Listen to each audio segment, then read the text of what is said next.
Hello everyone, nagbabalik po uli si Boy Latigo. Ngayon po ang lalatiguhin natin ay mga vloggers na mga walang silbi, mga walang kwenta, yung gawa ng gawa, hindi masabi lang, mga bastos, mga walang disiplina, mga walang respeto, nakakatulong sa kaguluhan. Sila yung mga vloggers na nagpapagulo sa ating nagpapagulo sa ating mga government official, nagpapagulo sa ating bansa. Yan yung mga lalatiguhin natin. Okay? Marami na tayong napapanood dyan ng mga vloggers. Okay? Na sila mismo nagbabanatan, nagbabakbakan, nagdidebate. Dapat hindi ganoon mga vloggers. Dapat, kung mag-vlog kayo, ay dapat yung makakatulong naman sa ating mga komunidad. Makakatulong naman sa ating bansa. Hindi yung makagawa lang kayo ng content, okay na. Iniisip nyo, lumami ang views nyo, okay na, at makasahod kayo. Sasahod kayo, pero sira naman ang inyong bansa. Sasahod kayo, pero magkakagulo naman ang ating bansa. So, hindi ganoon. Maraming mga vloggers dyan, mga hinayupak. Okay?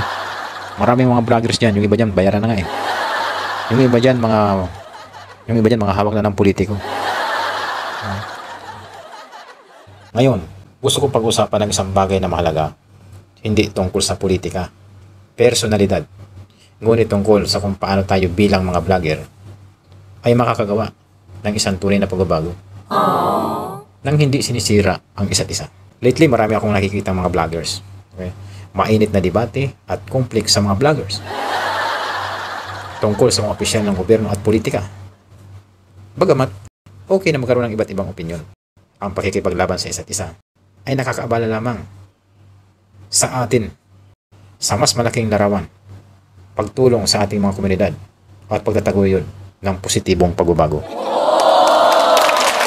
Bilang mga vlogger, mayroon tayong kapangyarihan na maimpluwensyahan ang mga tao. Okay? Mag-spark ng mga pag-uusap at magbigay ng mga inspirasyon sa pagkilos. Sa halip na pag-awayin kung sino ang tama o mali, magtulungan tayo sa paggawa ng content na nagtuturo o nag-i-educate, nagpapasigla at nagpapalakas sa ating mga manonood.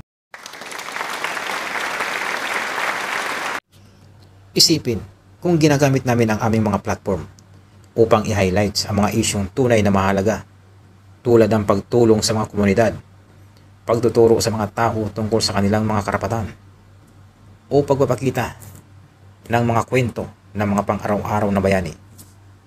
Iyan ang uri ng nilalaman na nagbibigay inspirasyon sa pagbabago. Instead of criticize each other, let's collaborate. Maaari tayong mag-organisa ng mga kampanya upang matugunan ang mga isyu tulad ng katiwalian, kahirapan o mga hamon sa kapaligiran. Magkasama ang ating mga boses ay maaaring maging mas malakas at mas epektibo. Tugunan ang isyu ng bulag na pagsuporta sa mga tiwaling opisyal habang hinihikayat ang kritikal na pag-iisip. Okay lang na humanga sa isang tao.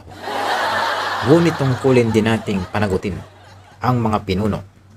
Ang bulag na katapatan ay hindi po makakatulong sa sinuman. Tumutok tayo sa pag-unlad at katotohanan, hindi lamang sa mga personalidad.